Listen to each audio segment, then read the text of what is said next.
Engineering కళాశాలలో గురువారం స్నాతకోత్సవం కార్యక్రమం ఘనంగా నిర్వహించారు. ఈ కార్యక్రమంలో ఉస్మానియా యూనివర్సిటీ విసి కుమార్, పూర్వ విద్యార్థులు కృష్ణ, శ్రీనివాసులు ముఖ్య అతిథులుగా హాజరయ్యారు. విద్యార్థులకు గోల్డ్ మెడల్తో పాటు నగదు బహుమతిని అందించారు. ఈ సందర్భంగా వారు మాట్లాడుతూ ఉస్మానియా యూనివర్సిటీ ఇంజనీరింగ్ కళాశాలకు చారిత్రాత్మక చరిత్ర ఉందని తెలిపారు. చదువంటే డిగ్రీ సంపాదించడం కాదని, సంస్కారం, విజ్ఞానం సంపాదించడమే ముఖ్యమని అన్నారు. ఏ పనైనా కష్టంతో చేస్తేనే కళలు సాకారమవుతాయని అన్నారు. ఇవాళ చాలా సంతోషమైన విషయము. ఇప్పుడు బీసీ గారు చెప్పినట్టుగా గోల్డ్ మెడల్స్, క్యాష్ అవార్డ్స్తో పాటు మా ప్రియతమ వైస్ ఛాన్సలర్ గారిని మేమందరం సత్కరించుకోవడం జరిగింది.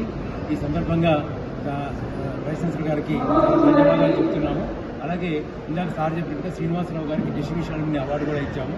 మొన్ననే మన సీఎం గారి కడప ఆయన ద్వారా మేము ఒక 500 కెపాసిటీ హాస్టల్ కూడా మేము ఇనాగ్రేట్ చేసుకున్నాము. త్వరలో ఇంకోటి ఈసీఈ క్లాస్ రూమ్ కాంప్లెక్స్ కూడా కన్స్ట్రక్ట్ చేసుకున్నాము. త్వరలో ఎలక్ట్రికల్ డిపార్ట్మెంట్ కూడా ఇందాక మన డోనార్ గారు ఉన్నారు ఇక్కడే మా పక్కన, వారి సహకారంతో మిగతా మిత్రులతో కూడా మేము ఎలక్ట్రికల్ డిపార్ట్మెంట్ కన్స్ట్రక్షన్ కంప్లీట్ చేసి మా భవనాలకు యొక్క కొరతను మేము సాధ్యంతో తగ్గించుకుంటాము. సో వైస్ ఛాన్సలర్ గారి యొక్క ఆధ్వర్యంలో, ఆయన డైరెక్షన్లో ఇంజనీరింగ్ కాలేజ్ ఎప్పుడు కూడా పురోగతిలో వస్తుంది. మేము మా అధ్యాపకులు అందరం కూడా కష్టపడుతున్నాము. ఈ విషయంలోనే సంతోషిస్తున్నాం. ఈ సందర్భంగా ఇవాళ అవార్డులు, సర్టిఫికేట్ తీసుకున్న అందరికీ, మా విద్యార్థులందరికీ శుభాభినందనలు.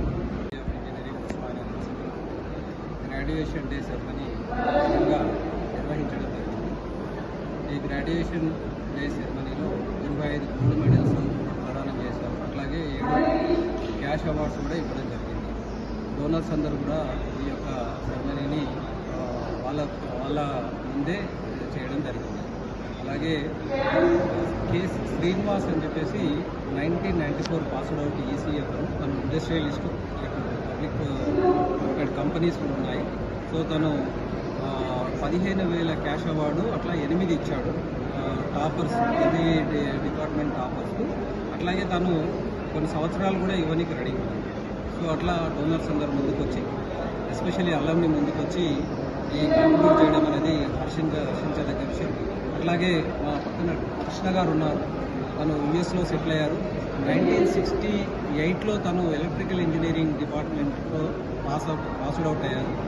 సో దాదాపు 50 సంవత్సరాల తర్వాత అంటే వచ్చి ఉస్మానియా యూనివర్సిటీ ఎలక్ట్రికల్ ఇంజనీరింగ్ డిపార్ట్మెంట్కు క్లాస్ రూమ్ కాంప్లెక్స్ కట్టడానికి 5 కోట్ల రూపాయలు అవుట్ రైడ్గా డొనేట్ చేయడం జరిగింది.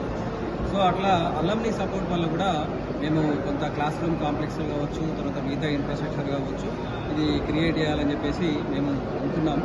అలాగే రానున్న రోజుల్లో కూడా మా స్టూడెంట్సే మాకు స్ట్రెంత్, మా అల్లంనే మాకు స్ట్రెంత్. కాబట్టి మేము అల్లంని సపోర్ట్ని ఎప్పుడు తీసుకుంటాము. ఎవరు ముందుకు వచ్చినా కానీ వాళ్ళకి పెద్ద పీట ఇస్తాం. ఎస్పెషల్లీ ఇంజనీరింగ్ కాలేజీలో 98% ప్లేస్మెంట్స్ ఉన్నాయి. కంప్యూటర్ సైన్స్లో కూడా 98 ప్లేస్మెంట్స్ ఉన్నాయి. ఈసారి 45 lakhs దాదాపు 5 మందికి A&ML కంప్యూటర్ సైన్స్ డిపార్ట్మెంట్ వాళ్ళకి వచ్చాయి. 11 to 12 lakhs యావరేజ్ శాలరీ ఉంది కంప్యూటర్